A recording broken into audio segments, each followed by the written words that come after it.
ಇದು ನಮ್ಮ ಸಮುದಾಯದವರು ಆ ಕೆಲಸವನ್ನ ಬಿಟ್ಟು ಯಾವತ್ತೂ ಕ್ರಾಂತಿ ಆಗಬೇಕು. ಕ್ರಾಂತಿ ಅಂದರೆ ಎಂಥ ಕ್ರಾಂತಿ ಅಂದರೆ ಸರ್ಕಾರ ನಡುವಂಥ ಕ್ರಾಂತಿ ಆದಾಗ ಮಾತ್ರ ಬಾಬಾ ಸಾಹೇಬ್ರಿಗೆ ಅವಾಗ ಅರ್ಥ ಆಗ್ತದೆ. ಬಾಬಾ ಸಾಹೇಬ್ಗೆ ನಾವು ಅರ್ಥ ಬೆಲೆಯನ್ನು ಕೊಡುವಂತಾಗ ಅಂಥ ಕ್ರಾಂತಿಯನ್ನು ನಾವು ಮಾಡಬೇಕಾಗಿದೆ.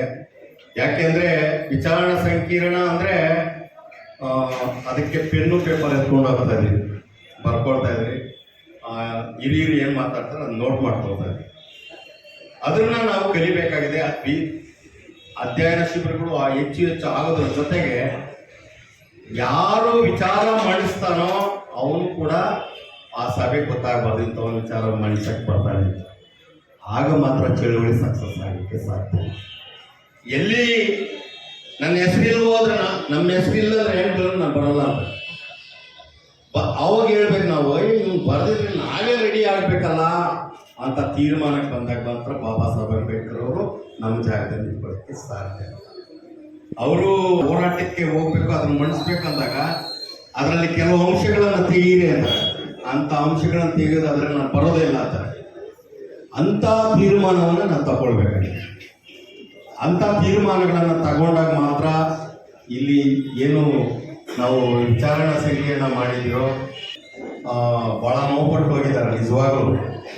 ನಾನು ನೋಡಬೇಕಾಗಿದ್ದೇನೋ, ಅವರು ವೆಸ್ಟ್ ಬೆಂಗಾಳಿಂದ ಬರಬೇಕಾದ್ರೆ ಒಂದು ಗುಡಿಸಲ ಮುಂದೆ 4 ಹೆಣ್ಮಕ್ಳು ಬೆತ್ತಲೆಯಿಂದ ಆಟ ಆಡ್ತಾ ಇರ್ತಾರೆ. ಅವ್ರು ಕಾರ್ ನಿಲ್ಲಿಸ್ಬಿಟ್ಟು ಹೋಗಿ ಆ ಮಕ್ಕಳನ್ನ ಹತ್ಕೊಂಡು ಕೊಡೋ ಅಂತ ಹೇಳ್ತಾರೆ. ಯಾಕೆ ಅಂದರೆ ನನ್ನ ಕಣ್ಣಾರೆ ನಿಮ್ಮ ಬಟ್ಟೆಗಳನ್ನು, ನಿಮ್ಮ ಸೌಂದರ್ಯವನ್ನು ಹಾಕಿ ಆನಂದಿಸ್ಬೇಕಾಗಿತ್ತು. ಆದರೆ ನಾನು ದುರದೃಷ್ಟ ಈ ಕಣ್ಣಲ್ಲಿ ಇಂಥ ಪಾಪಿ ದೃಷ್ಟಿಗಳನ್ನ ನೋಡಬೇಕಾಗಿದೆ ಅಂತ ಹೇಳಿದರು. ಆದರೆ ಇವತ್ತು ಹೆಣ್ಣು ಮಕ್ಕಳು ಆ ಥರ ಇಲ್ಲ. ಇವತ್ತು ಬಾಬಾ ಸಾಹೇಬ್ ಅಂಬೇಡ್ಕರ್ ಕೃಪೆಯಿಂದ ಇವತ್ತು ಹೆಣ್ಣು ಮಕ್ಕಳು ಒಡವೆ, ಚಿನ್ನ, ಸೀರೆ ಇವತ್ತು ಈ ದೇಶದಲ್ಲಿ ಸಮಾನತೆಯಾಗಿ ಇವತ್ತು ಪುರುಷರ ಜೊತೆ ಕುತ್ಕೊಳ್ಳೋದಕ್ಕೆ ಸಮಾನಾವಕಾಶ ಕೊಟ್ಟಿದ್ದಾರೆ. ಅಂದರೆ ನಿಮಗೆ ದೇವತೆಗಳಲ್ಲ, ಅದು ಪರಮ ಪೂಜ್ಯ ಬಾಬಾ ಸಾಹೇಬ್ ಅಂಬೇಡ್ಕರ್. ಅವ್ರನ್ನ ನೀವು ಸ್ಮರಣೆ ಮಾಡ್ತಾ ಕೋಟಕನ್ನಳ್ಳಿ ರಾಮಣ್ಣವ್ರು ಏನು ಹೇಳಿದ್ರು, ನಮ್ಮ ಹೋರಾಟ ಎಲ್ಲನೂ ಕೂಡ ಮಕ್ಕಳಿಗೆ ಶಿಬಿರಾಂತರ ಮುಖಾಂತರ ನಮ್ಮ ಮಕ್ಕಳನ್ನು ಈ ದೇಶದ ಕೊಡುಗೆಯಾಗಿ ಕೊಡಬೇಕಾಗಿದೆ. ಯಾಕೆಂದರೆ ಈ ದೇಶದಲ್ಲಿ ಕೇವಲ 5 ಕೋಟಿ ಇರುವಂಥ 5 ಕೋಟಿನೇ ಇಟ್ಕೊಳ್ಳಿ, 10 ಕೋಟಿ ಇರುವಂಥ ಸಮಾಜ ಇವತ್ತು ಆಳುವ ಸಮಾಜಕ್ಕೆ ಪರಿವರ್ತಾಗಿದೆ. ಅದಕ್ಕೆ ಬಾಬಾ ಕುರಿತು ವಿಚಾರ ಸಂಕಿರಣಗಳು ಮಾಡುವ ಮುಖಾಂತರ ಜನಜಾಗೃತಿ ಮಾಡಬೇಕು ಅಂತೇಳಿ ನಾವು ಇವತ್ತು ಸಂಘಟನೆ ತೀರ್ಮಾನ ಮಾಡಿ ಮೊದಲಿಗೆ ಇವತ್ತು ಬೆಂಗಳೂರಿನಲ್ಲಿ ಪ್ರಾರಂಭ ಮಾಡಿದ್ದೇವೆ. ಈ ಒಂದು ವಿಚಾರ ಸಂಕಿರಣ ಇಡೀ ರಾಜ್ಯಾದ್ಯಂತ ಇವತ್ತು ಚರ್ಚೆಯನ್ನು ಮಾಡುವಂಥ ಪ್ರಯತ್ನವನ್ನು ನಾವು ಮಾಡ್ತೇವೆ.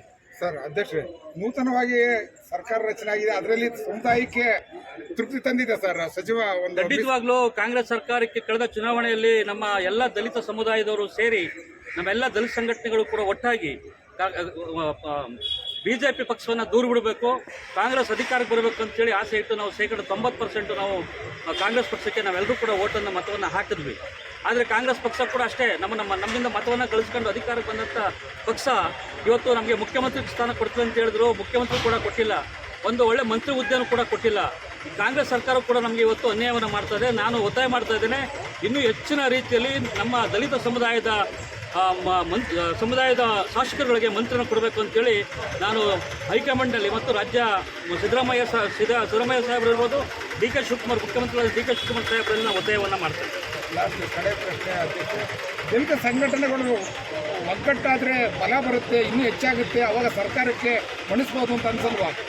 ಖಂಡಿತವಾಗ್ಲೂ ನಾವು ಆ ಒಂದು ದಿಕ್ಕಿನಲ್ಲಿ ನಾವೆಲ್ಲರೂ ಕೂಡ ಚರ್ಚೆಯನ್ನು ಮಾಡ್ತಾ ಇದ್ದೇವೆ. ಎಲ್ಲ ಸಂಘಟನೆಗಳಿಗೂ ಒಟ್ಟಾಗಿ ಒಂದು ಶಕ್ತಿಯಾಗಿ ರಾಜ್ಯದಲ್ಲಿ ಹೊರಹೊಮ್ಮಬೇಕು, ಆವಾಗ ಮಾತ್ರ ಸಾಧ್ಯ ಆಗುತ್ತೆ ಈ ಒಂದು ಸರ್ಕಾರಗಳನ್ನ ಎದುರಿಸಲಿಕ್ಕೆ ಅಂತೇಳಿ ನಾವೆಲ್ಲರೂ ಕೂಡ ಒಟ್ಟಾಗಿ ಸೇರಬೇಕು ಅನ್ನೋ ಮಾತುಕತೆಗಳು ನಡೀತಾ ಇದೆ.